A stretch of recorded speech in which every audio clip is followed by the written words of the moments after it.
Bass Marlowe, Ezekiel Bustamante, Thomas Kelly, and Kendra Jennings. You have hereby been found guilty of sedition, treason, and crimes against the United States of America. By order of President Campbell, you are to be executed by firing squad this day, 14 June 2024. May God have mercy upon your souls. Now, which one we get to shoot first? I guess that would be me. No, man, fuck that. Tell you what, shoot me first, General Electric. Nah, we'll take out the chief troublemaker first. Take that stupid thing off.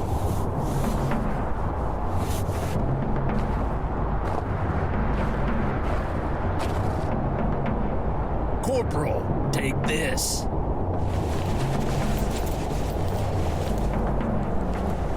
Up against the wall, traitor. Any last words?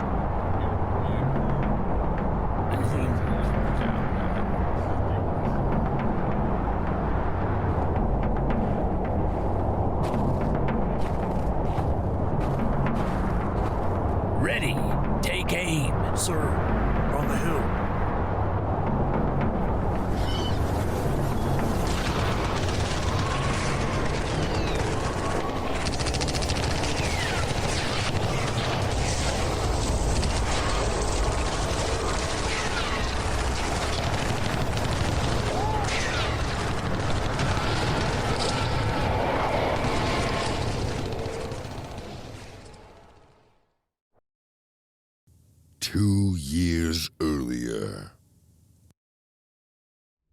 Okay, Diane, it's 05:30 in the morning, and it's 14th June, 2022.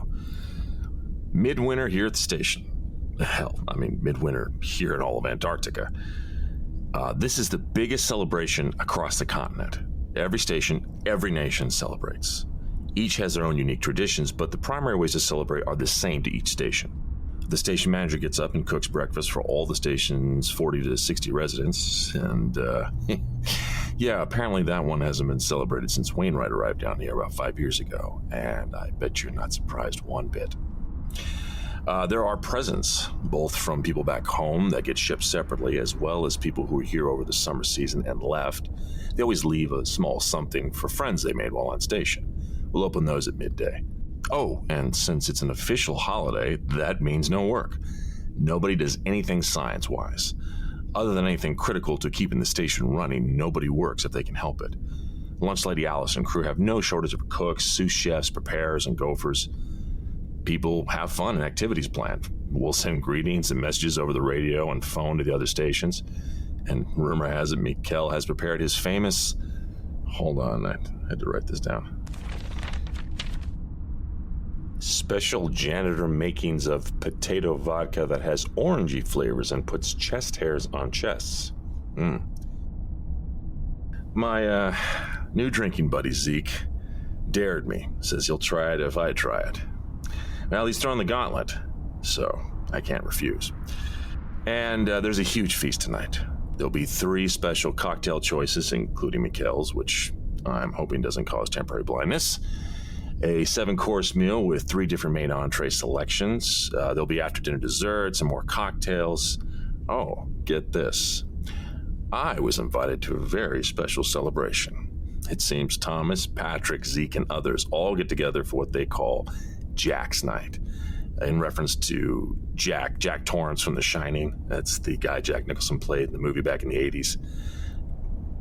To celebrate this tradition, a small group gets together to tell scary stories and try to outdo one another. And I snagged an invite from Mr. Kelly.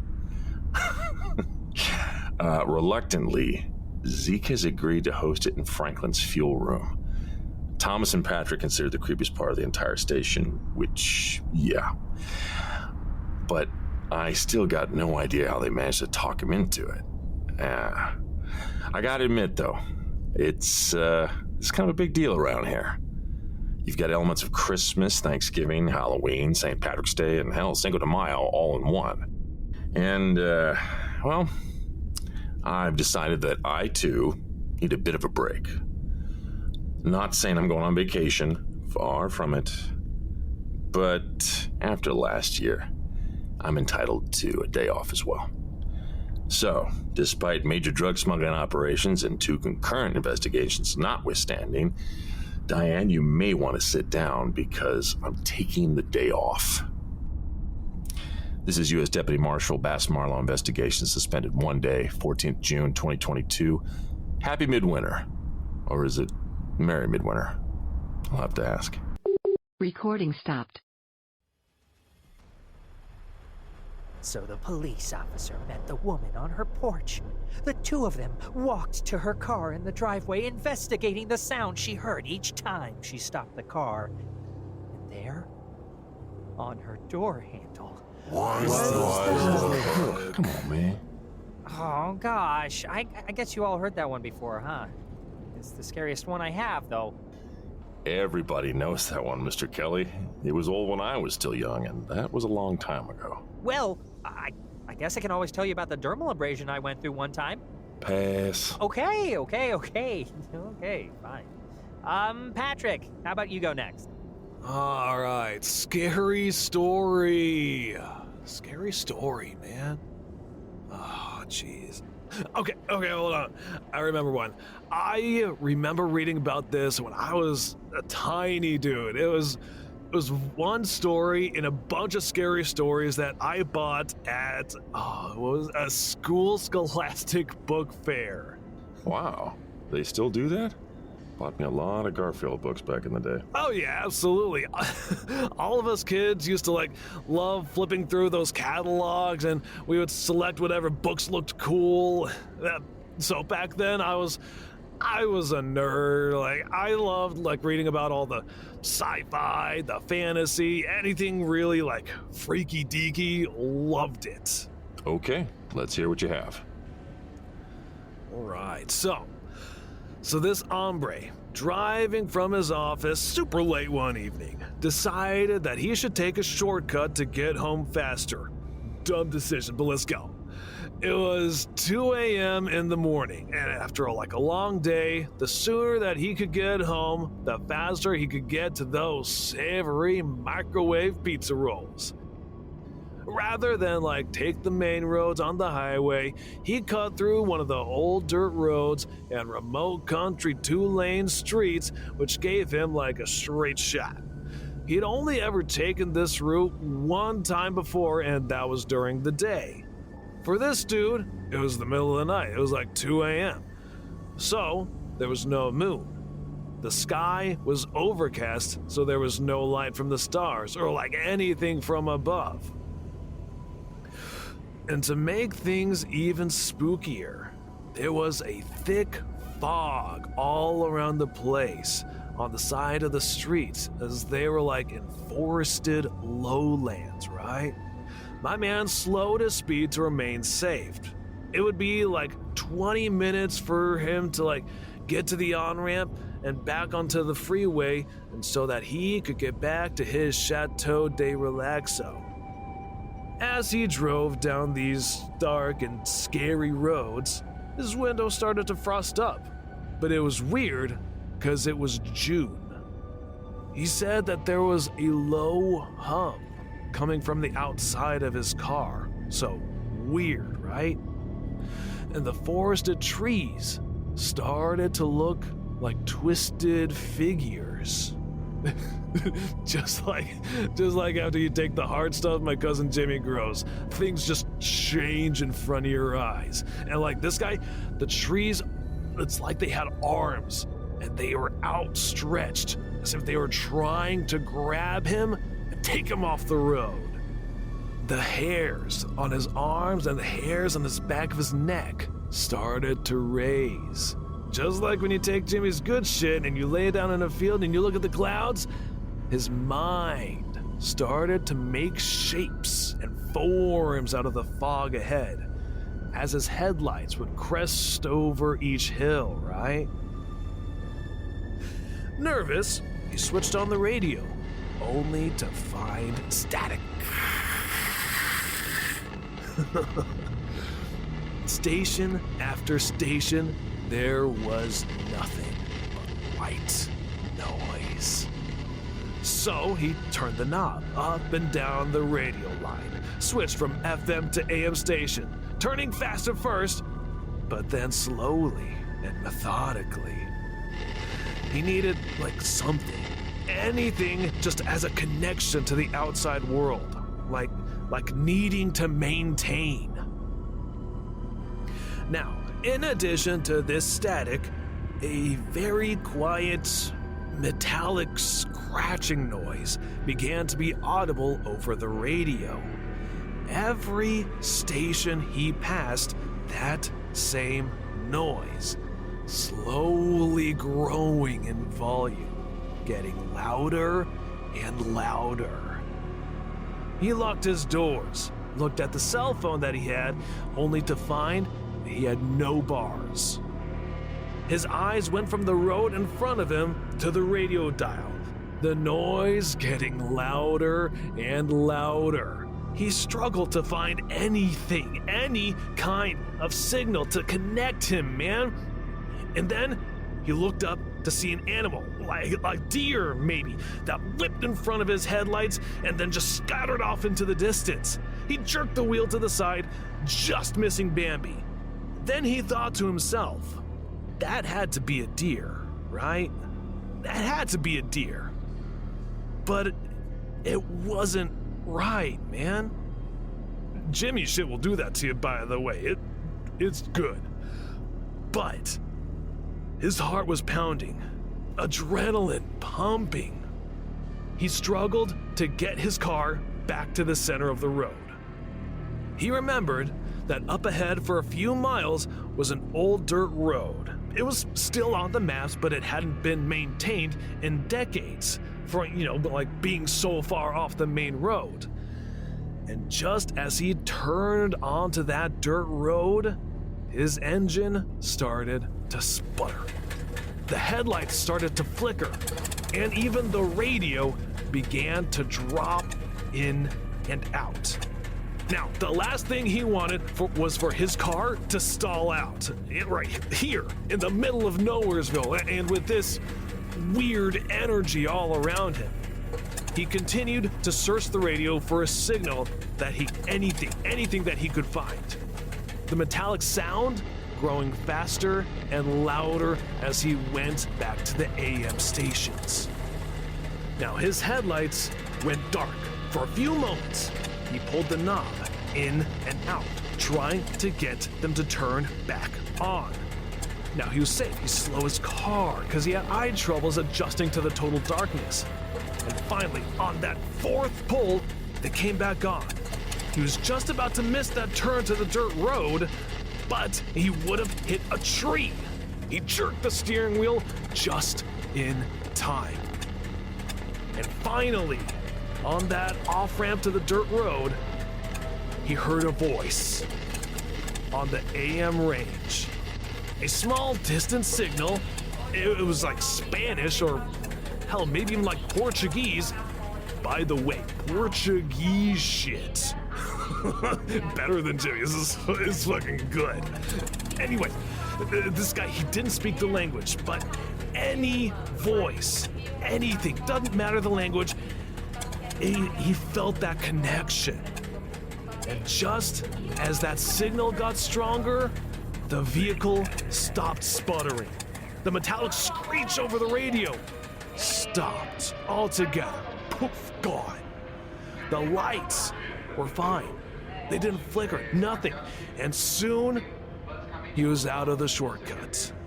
He was clear, ready to get onto the highway and minutes away from his casa, man. Arriving at home, obviously, this guy couldn't fall asleep. He was wired, man. So he got up. He searched his bookcase because he remembered that there was one book that he bought years ago about the lore of the town, the history, man. And as he sat, he tried to take his mind off the events, he's flipping pages. Then he finds a chapter. One chapter about the road that he was just on.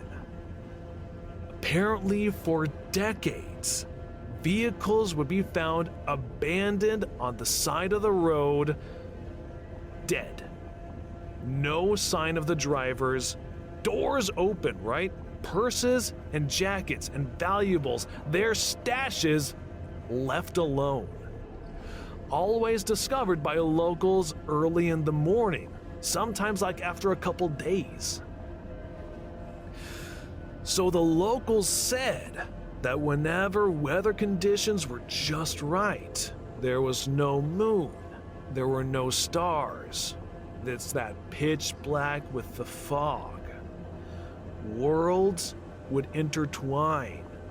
Portals from our reality to others would open and close, and any car passing through would need a tether, a signal, anything that would bind them to their own reality before the portals close. If they had that connection, that signal, they would pass through safe. If not, anything living in that car would be taken, leaving only the car itself to make it through. The road was closed off a few years later, and like a new bypass was established to just avoid that area.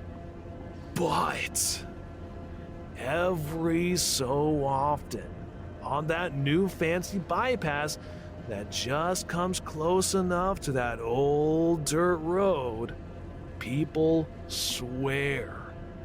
Their engine sputters, their lights flicker, and there is a metallic scratching noise over their radios. How's that for a scary story? Damn. That gave me some goosebumps. Me too! Wow, that beats my hook on the handle story. That was a story they put in children's books? And that wasn't even amongst the spookiest ones I remember. Like, not even the spookiest ones in that book. I like that one because it's so spine-tingly, right? Well, I liked it. Not ghosts, not vampires or werewolves, just something unknown and not recognizable. Very nicely done. Okay, so now how do we decide who goes next? Oh, Patrick gets to choose since his story was last. Alrighty, Duck. Zeke, you're next. Spooky story. Right, I got you. Okay. Well, Lawman knows, and maybe some of you know too, I do not like watching scary movies. However, I've always loved me some old spooky stories. And this here one takes place back in my hometown state of Mississippi. I thought you were from Tennessee. Shh, Tommy, who's telling the story? Oh, sorry. Sorry, Zeke. All right, any damn way. So, it is 1922, summer down south, which if you ain't experienced Mississippi in the summer months, hot. And keep in mind, this is before air conditioning. This takes place on the Mississippi Delta in Clarksdale, where my family's from. And to think about it, yeah, it was almost 100 years ago. Almost exactly. Well, my great-great-uncle Josiah Watkins was working his fields. He was a sharecropper, grew wheat, raised hogs. It was him, my great-great-aunt Viola, and their 6 kids. Now, life back in the 1920 Deep South U.S. is everything you see in the movies and TV, just smellier. And on a farm with hogs in the summer heat, we talking about real stank, B.O. barbecue. Woo! You from farm people, old man? Can I get an amen? Amen. See, he knows. So, it's early August 1922, the height of the summer heat. It's late in the day and the family's just sitting down to supper. They're talking about what they did that day or whatever little house on the prairie shit happened, excuse my language. Eating food that grew on their farm or in their garden, and there's a knock on the front door. Now, this here is farm country. Ain't no house for 5 miles in any direction. So people back then didn't just pop in. You know, on goes the front door. And here's this hobo. Wait, What's a hobo? A hobo, a beau, a tramp, a gentleman of the road, drifter, bum. Tommy, nowadays they just call them homeless. Oh, okay. I've just never heard that term before. Okay, where was I? Oh, right. So, here's this hobo. Says his name is Orias Alegba. And he's been traveling for a long time. So he saw the farmhouse, smells that down home cooking, and he hopes he can get a meal in exchange for doing some work on the farm. Uncle Josiah says, yeah, sure. Well, always cooks more than they can eat anyhow. So, Unc makes him a deal. Tells him if he heads over to the yonder barn, mucks it, sweeps it, slops the hogs, he'll give him 2 big old turkey legs, potatoes, corn, and even promises to toss in a piece of blueberry cobbler, and says he can sleep in the barn for the night if he can deal with that funky-ass thing. The 2 shake hands on it. It's important, and the hobo gets to work. My boy does a great job. No slacking, no shortcut. He gets the barn so clean to this day, there'll be pictures of it hanging up inside of Better Homes and barn magazines all over the South. So, heads back to that farmhouse. Job well done. Tired, man. Ready to get his grub on. He gets on that cobbler. When Unc meets him on the porch with a shotgun, tells him to get on. He's on his way. Ain't nothing for you here. Now, Unc shook hands on the deal. He committed himself, gave his word. But old Josiah was always known to be a lying little bitch-ass hustler. My great uncle's on one side, all the same thing, too. Like my grandma B used to say, Zeke, you best not go trust no Watkins. Don't give them no money and don't pass them the plate at church. They make change. Now, the man Orias ain't about to go arguing no scattergun, especially no buckshot filling. Turns around, heads for that gate. Unc has him covered the whole time. So best not try coming back later that night either. He's gonna shoot first, no warning. Orias reaches that gate, takes out a small gold pocket knife, and carves something on the fence, saying Unc would never see him again. Oh, that he promises. But says he will get his payment due, and sooner than Unc thinks. So, Josiah stays up that night. Doesn't see any sign of the hobo. Thinks he scared him off for good. Days go by without no sign of him. Then a week. Josiah and his kids continue working the farm just as they always did. After about 2 weeks, they start to notice odd things around. Nothing big or obvious at first, just little things. Water from the well they started to taste a bit off. The wheat they harvested looks like it got burnt, but only in the grains make it almost useless.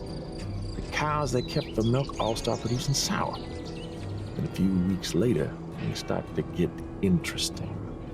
In the girls' room, they sit here knocking on the walls all throughout the night. The boys get woke up by hogs screeching. They go out to find one slaughtered. Big, huge dog prints in the dirt all around the pen. Friends, family, even the local reverend, when they come by, they say that house had been touched by old Scratch himself. Ain't nothing good taking place there. They had them a hoodoo curse on the house, hoodoo curse on the family, and Uncle Josiah and Aunt Vignola. Later that same month, Aunt Vignola, she takes to getting real sick. Takes to her bed and complained that every time she coughed up some stones from her bed. My great uncle Nestor got kicked in the head by the family horse when he wasn't looking, died right there on the spot. Crops start to wither. Nearby family and church friends won't dare come to their house for fear that that hoodoo spell might rub off on them too. So,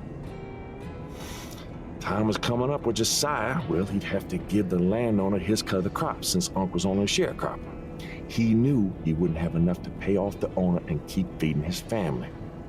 Now, Uncle Josiah, well, according to Grandma B, Josiah weren't no man of God. He turned his back on the Almighty years ago. Aunt Viola and the kids, now that's a different story.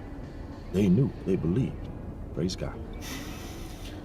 He would beg their daddy to come with him. Uncle Josiah, he had no part of it.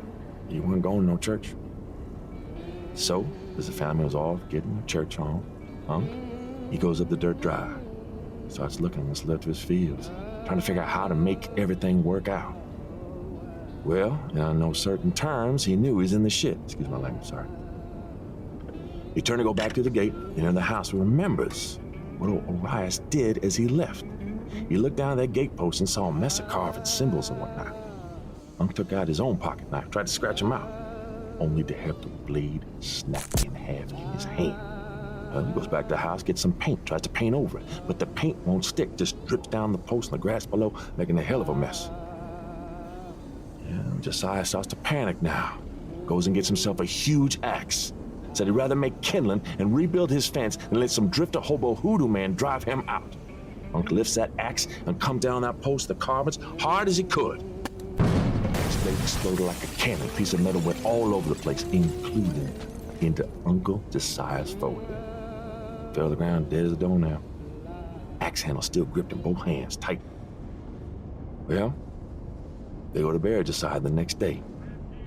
Somehow managed to talk to Reverend, the choir, and a couple of deacons to show up so they can make sure Unc gets a good Baptist send-off. But there's a big old hole in that back house, back field where they have a big old elm. Reverend reads from the good book. Choir all sings their songs. People say words over them, then they part. As the story goes, that night as Bill was just washing up after supper, comes a knock at the front door again. She don't think much of it.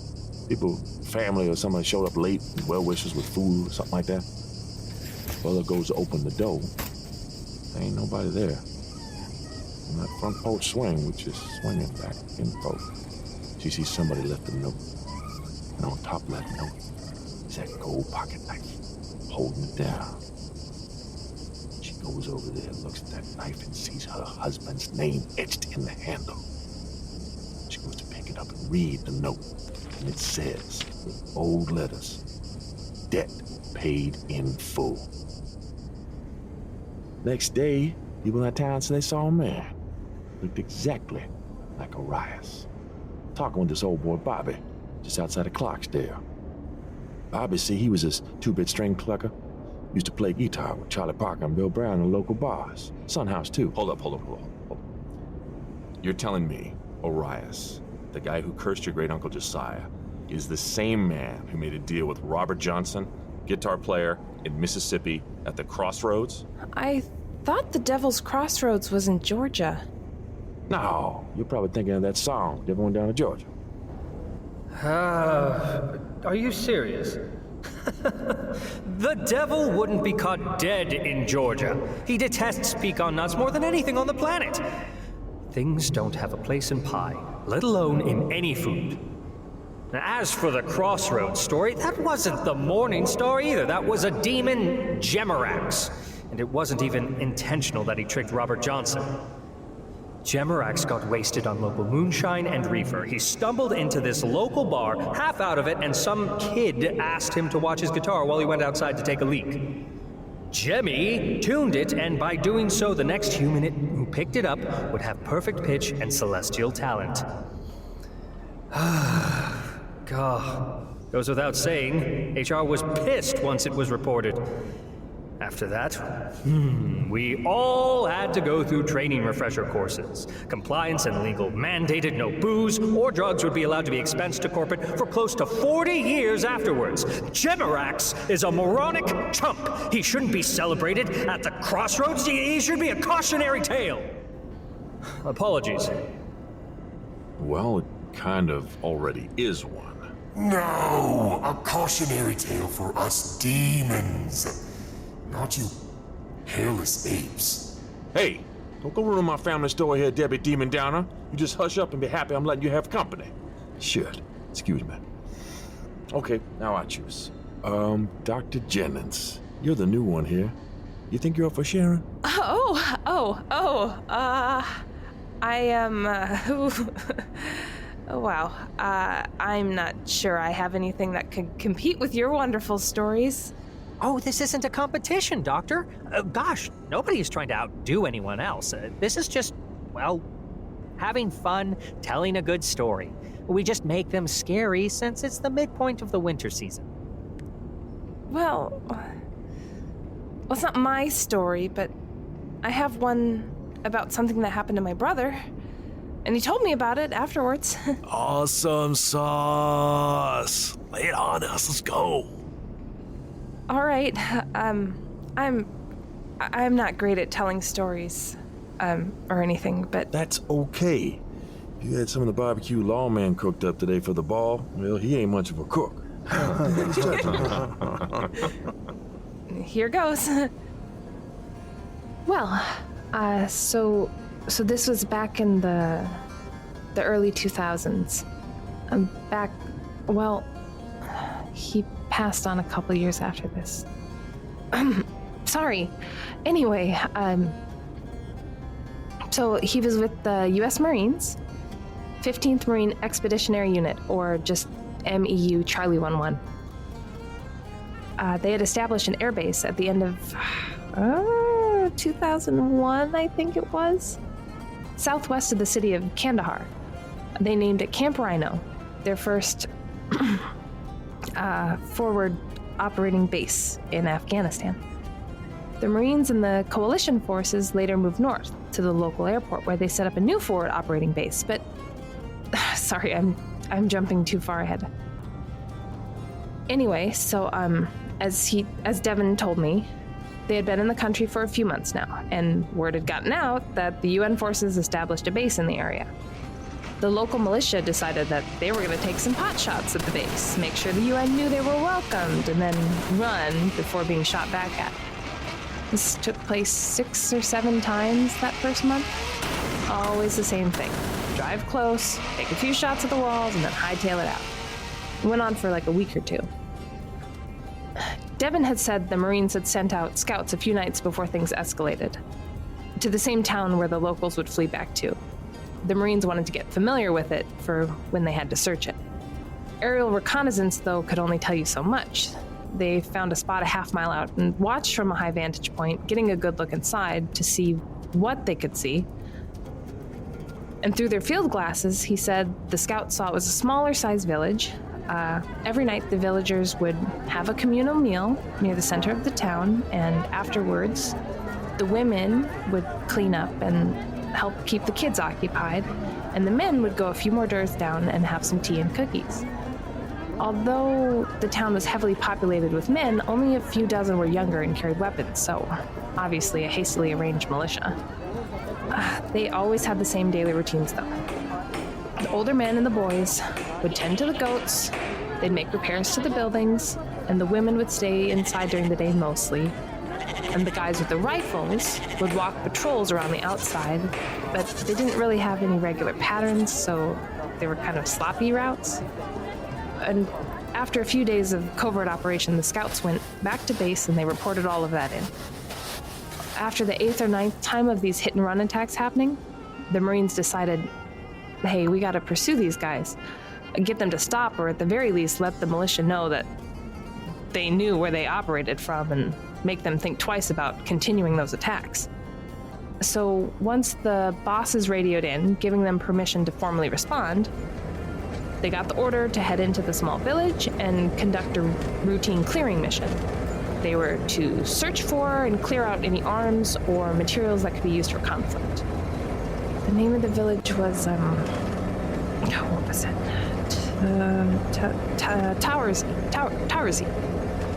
So it's late at night, and the Marines come in on foot from the desert, leaving their vehicles a few miles out, so, well, they didn't want anybody to see them. My brother was in the lead, and they had found the main house or building or whatever where the militia were held up. So they start to get ready to kick in the door to search for guns. They get the house surrounded.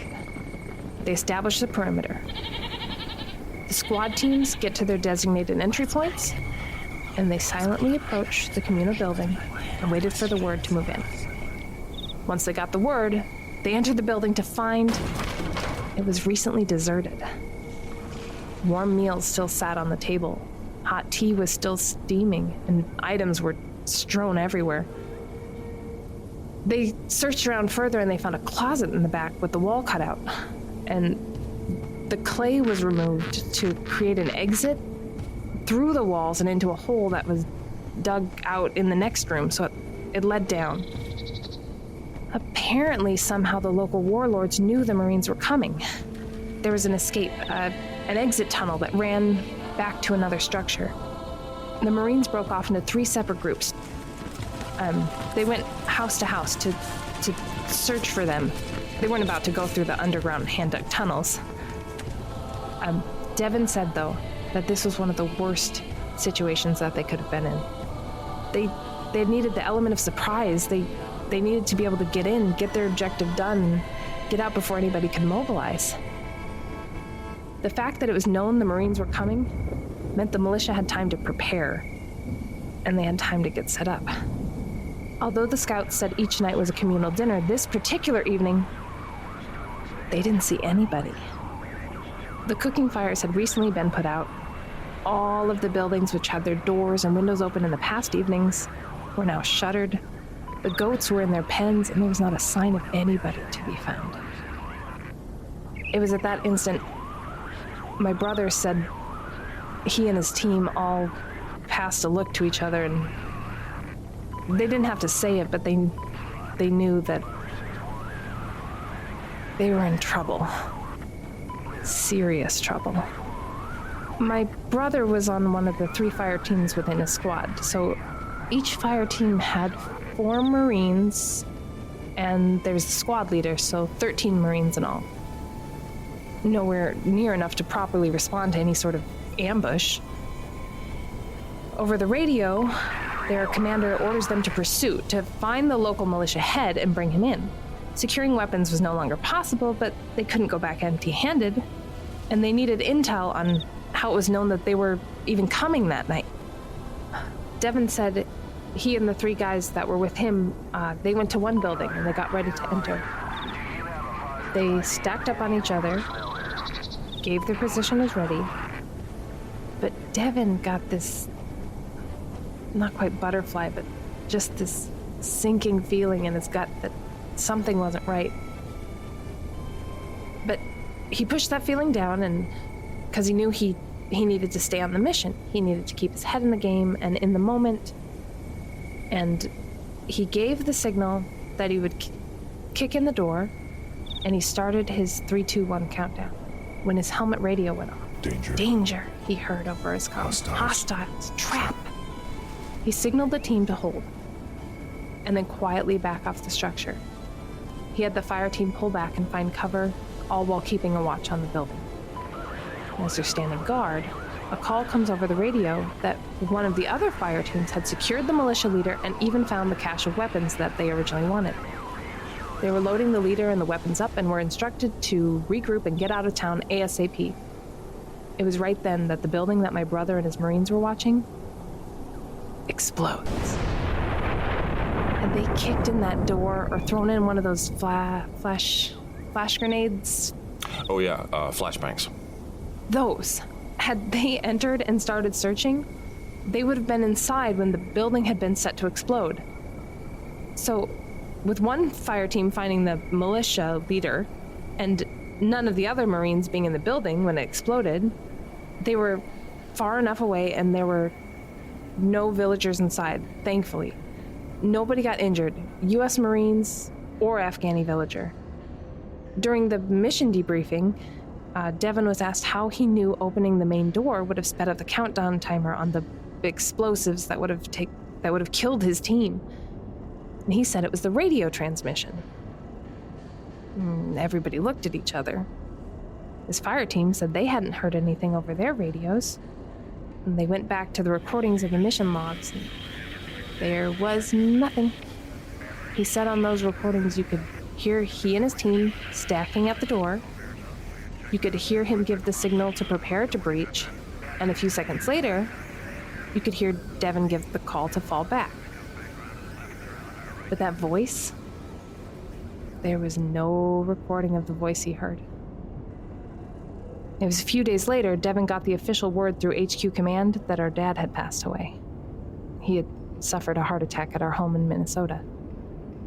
While he looked at the time my dad had passed away, he said it was the exact same time he received that radio warning in town. And after he thought back on it, he swore to the end that it was our dad warning him, that it was his voice. Man, that was some heavy stuff right there. Well, that's the story. And what a story. I don't think you gave yourself enough credit, dear. Dr. Jennings, I for one believe that it was your pops. Our loved ones, they check in on us from heaven. Watch out for us. That's what I believe, at least. I'd like to think so, Zeke.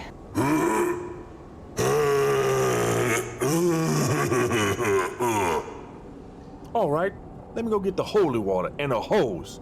Gonna get all Winter's Eve misty in that too. Okay. Okay. Sweetie, your turn. Wait, what?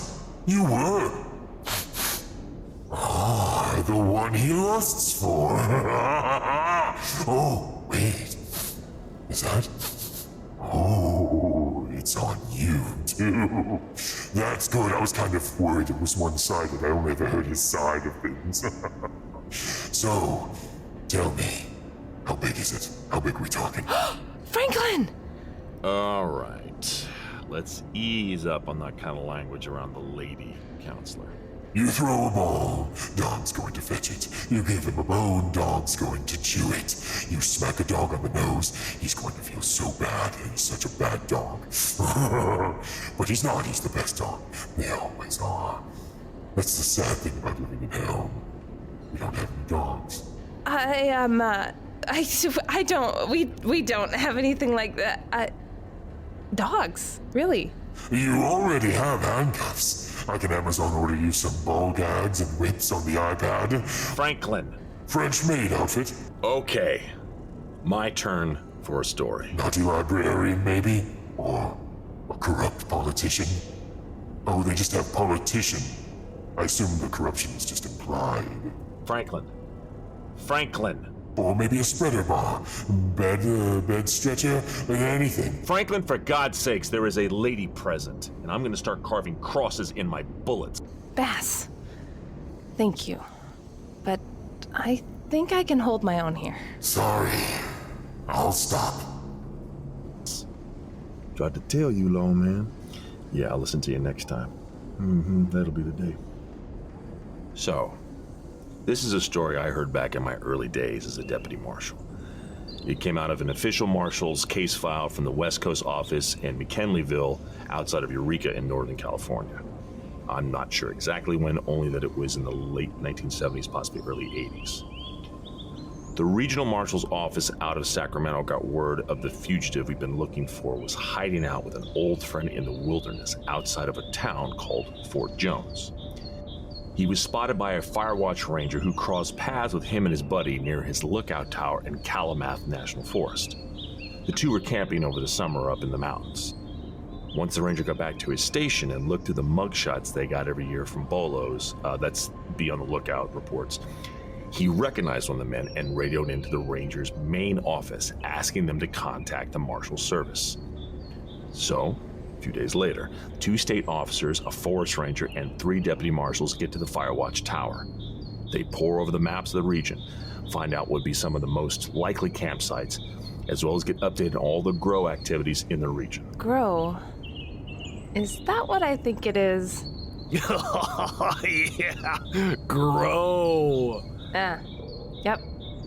That's what I thought it was. Love a good grow, you know? Does it show? Yes, the production of marijuana, or cannabis. It was the late 1970s or early 80s, and according to the First Lady at the time, everybody was supposed to just say no. Well, after a night of researching routes and landmarks, they get a good meal in them, get some rack time, and bed down for the search ahead. The next morning, they say their goodbyes to the Firewatch Ranger and tell him they'll radio in if there's any problem. They agree on the trails to take, and they order they'll visit each of the camping spots. They anticipate being out there for a week and will either come back with their fugitive or empty-handed and start searching elsewhere. With that, they headed out. It was the last time anybody saw the 6. Alive, anyway. In the investigation afterwards, the Firewatch Rangers said for 2 or 3 days a search party would check in regularly. They'd call and report their status multiple times daily, just to update on progress or lack thereof. see if there have been any additional sightings, get weather updates, or any word on approaching them. They radioed in on day 3 and reported they had checked and cleared the first 4 campsites. No signs of their man, or anybody else for that matter. It was really, really quiet, unusually for the height of camping season. That evening, as the Firewatch Ranger was updating his logbook, he said he heard a radio crackle. No follow-up contact, just that crackle. Then a few minutes later, it happens again. Thinking it could be the search team, he squawked out, asking them for an update. After a few moments, they made contact. Now, the Firewatch said their signal was weak. Obviously, wherever they were, it was at the limit of the transmitting range. The group said they had set up camp an hour ago and heard something off in the distance. Thought it might be a deer or elk by the racket that was being made. They also thought it might be a black bear. They didn't want to fire off their weapons to scare it off for fear of tipping off the fugitive they were in the area.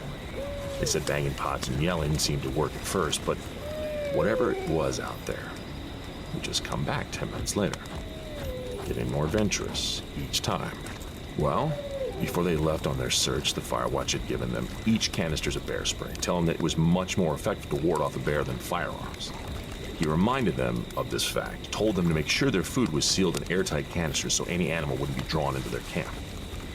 After a brief back and forth, the party said they were turning in for the evening, but would have a standing watch that night to keep the fire going and make sure whatever was out there stayed out there. After day 4, the daily check-in slowed to once a day. Still at the extreme range of transmissions, they said their nocturnal visitors were now shadowing them, paralleling their path from the other side of the ravine. They couldn't spot anything with binoculars due to the dense forest, but they heard them. Thinking it might be the fugitives, they decided to split up. 3 of the team went ahead for the nocturnal visitors to continue to tail, while the other 3 hung back, ready to make for the opposite side of the followers. Once the 3 in the rear gave their walkie signal, they go for a pincer maneuver, closing their trap, hoping to catch them in a crossfire. It was then they finally left the range of transmission and ability to reach the Firewatch station. They were on their own now. But, being the late 1970s, most likely there was no shortage of mustaches in that group, so they had that going for them. After day 5, nothing. Firewatch Station reported no further contact. No more check-ins, no more updates, no more requests on weather forecasts. Not a word. The Firewatch radioed back to Kalamath Ranger's office and asked to have the other Firewatch stations try to make contact. The regional ranger's office was central to the other stations out in the forest. They could get the word out quickly. Maybe they were in range of one of the other stations and get their update progress with them. Over the next few hours, multiple attempts were made by all stations, but with no results. Nobody heard from them. Not a peep. The first week went by and the group failed to return on their scheduled date. The Forestry Service waited another 48 hours and then called them in missing. A massive search and rescue operation commenced. The Marshal Service, Forestry Service, state and local police, even the Army National Guard were called in to search for any sign of the party. Keep in mind now, this is all before the advent of cell phones, GPS positioning, satellite phones, or global reconnaissance and mapping satellites. Other than by a horse, ATV, or on foot, the best you could hope for would be a helicopter search. 2 weeks go by, and a radio signal comes in from one of the reservist squads, saying that they had located remains. So, everybody converges on their location, and what they found...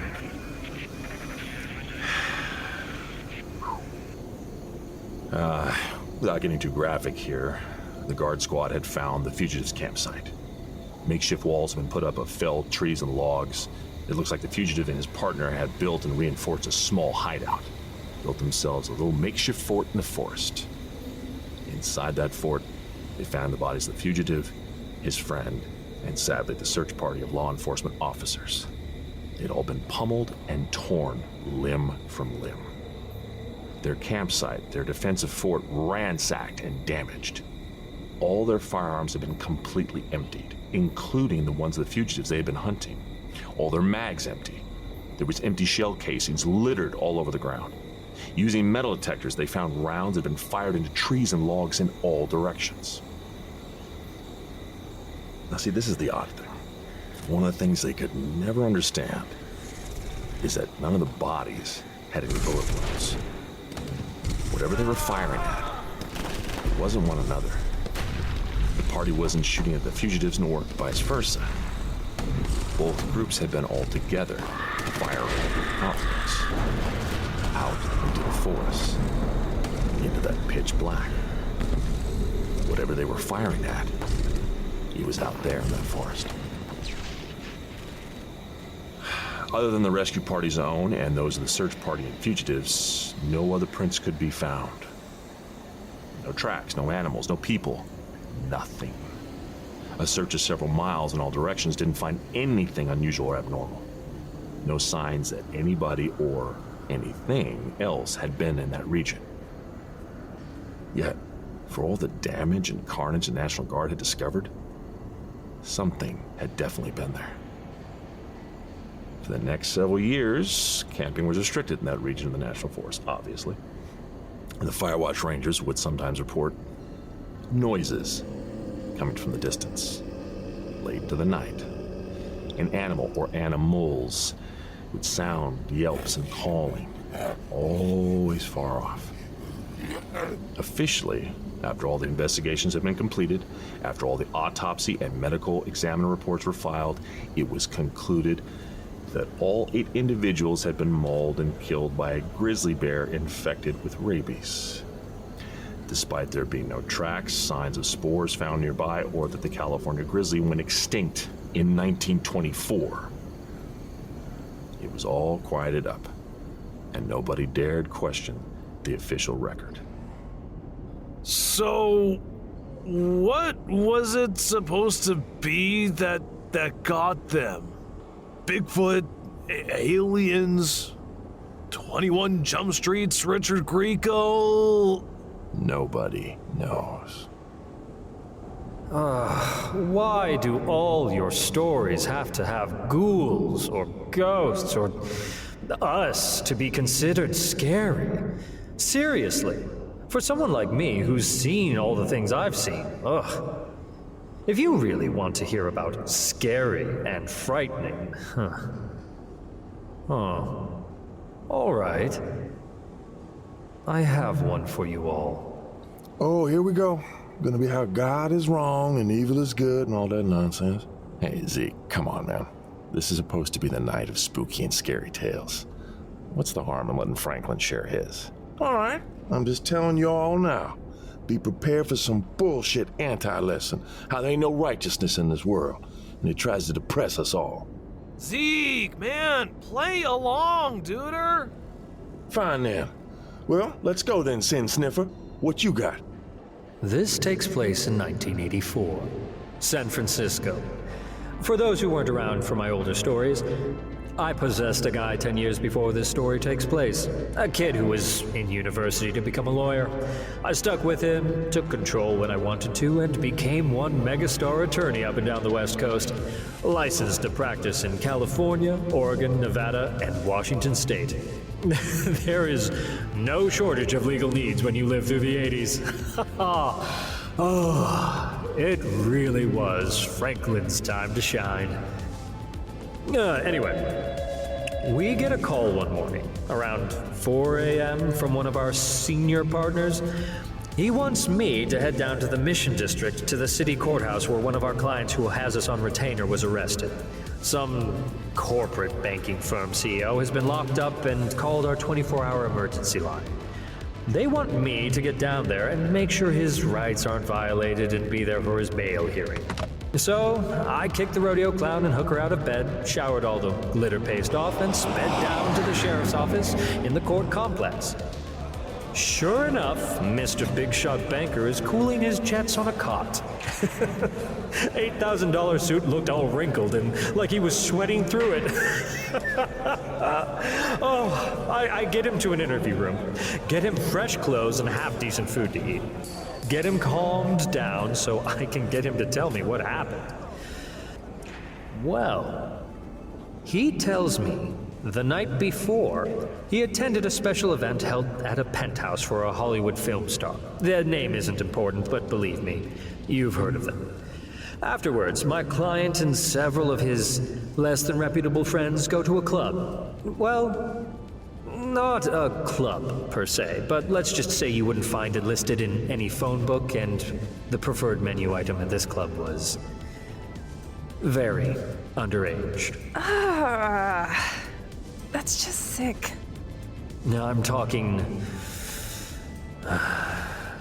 young. I get his story out of him, how he was there to indulge, how he was fully aware of what he was doing and had been doing for years. And his friends were there for around an hour before their entertainment came out.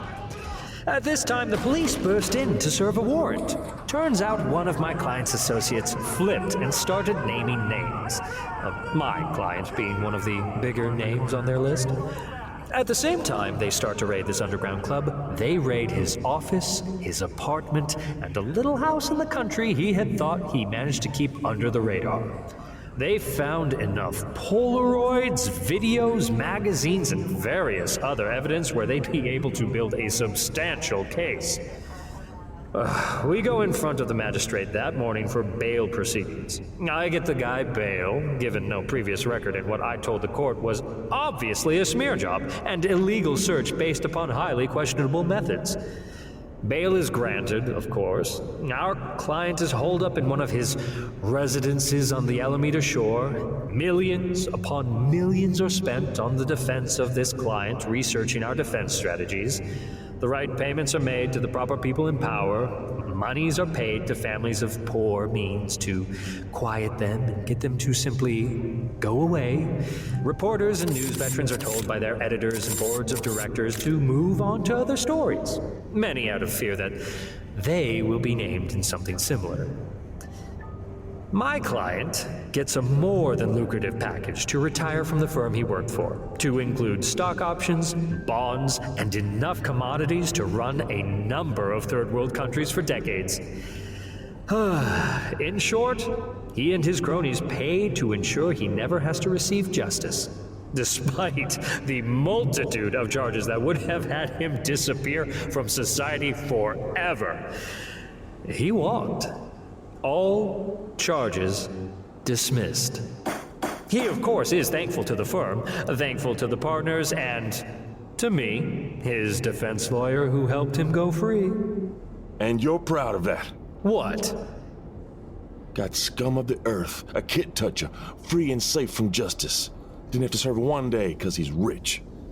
That right there is evil. Demons are evil. Evil personified. But even we have rules, Zeke. One of the highest is that the innocent cannot be touched. We cannot compel them, we cannot influence them, or tempt them.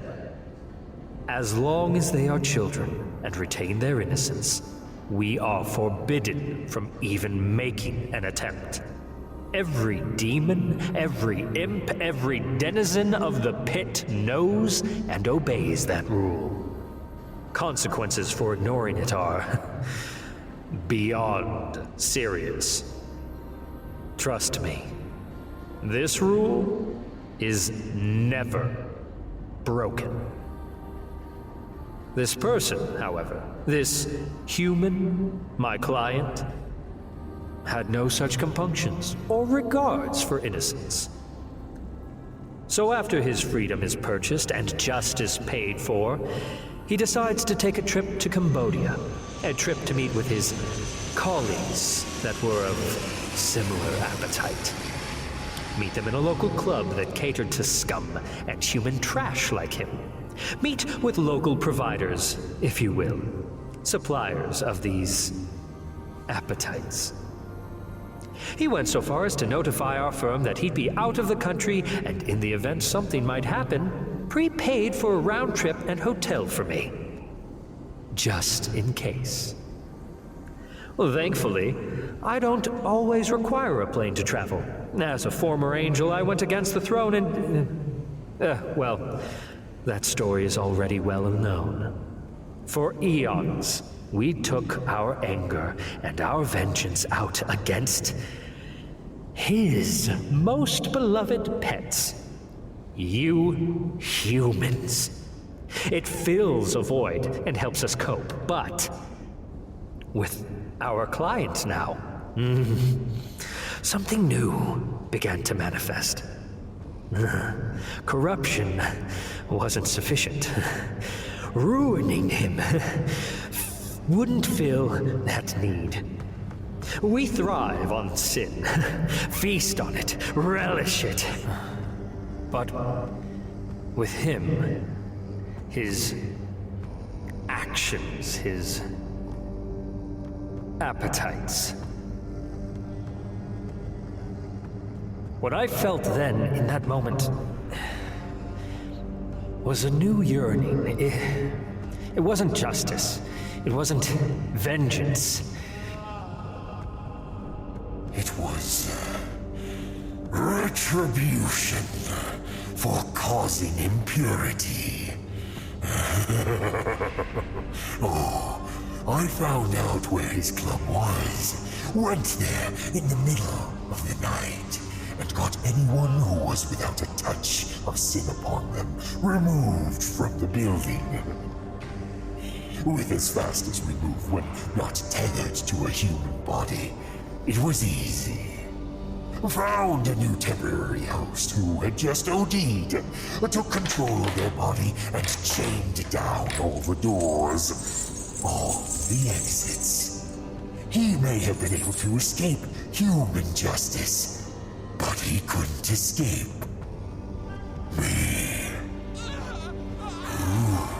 Nothing was out of bounds that evening. I had hours to adjudicate, hours to administer the punishments I levied upon these human trash. It was more than deserved. It was earned. That evening, even the angels, the goody two-shoes of love and forgiveness, wept in happiness over the righteousness delivered for the sins they themselves did not want absolved, for the innocence that was soured by their master's most beloved creation. Humans. Sins that I could not allow to go unpunished for one more minute. For the first time in eons, I knew I had found my place. You, humans and your sin, it gets absolved if you find Jesus, the Son. But there are some sins, some actions you won't ever get to come back from. Those goody two-shoes who won't dare dirty their wings. Leave that for me, and I am more than happy to fill that void. Where angels won't dare to go, that is where I live. When the bad guys feel whatever evil is in the darkness, that's me. And I loved my job that night. You don't harm children.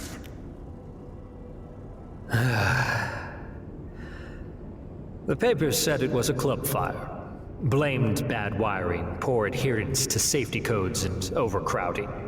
Oh, there was a fire, all right. Flames will cleanse everything without prejudice. The truth, evil, crimes, crops, history, even evidence of a demon massacre of the diseased and depraved human mind. The local authorities set the fire to cover up what I had done. What horrors they saw delivered upon those pedophiles and sinners. Still alive when they were discovered, by the way. With wounds and tortures they endured hours after I had left them. Oh, they begged and pleaded to be killed when the officers arrived. Once a monster, always a monster. Monster? Tell me, Ezekiel, all your spooky, scary stories, each one of them requires a monster, a supernatural villain or paranormal source to account for the atrocities done. When evil, villains, and wicked recoil at the depravity from those who proclaim themselves righteous, proclaim themselves heroes, announce themselves pious? A monster? Tell me, humans, with what I shared with you, who truly deserves the label monster? Me? Or you?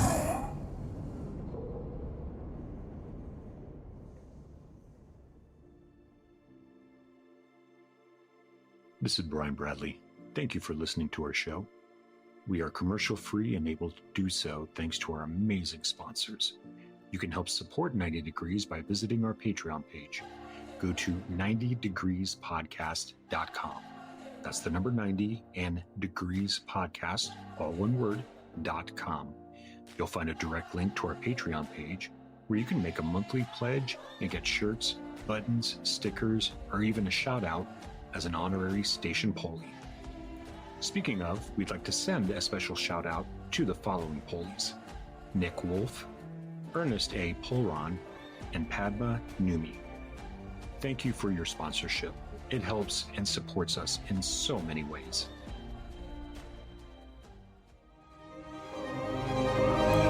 This has been 90 Degrees South. On behalf of the cast and crew, I'd like to thank you for listening. If you liked the episode and are enjoying the series, please remember to give us a like, a share, a tweet, send a raven, or review on iTunes, Audioboom, or your favorite podcast site. It helps us to get the word out and keeps the cold at bay. Until next time. This has been a BMB production.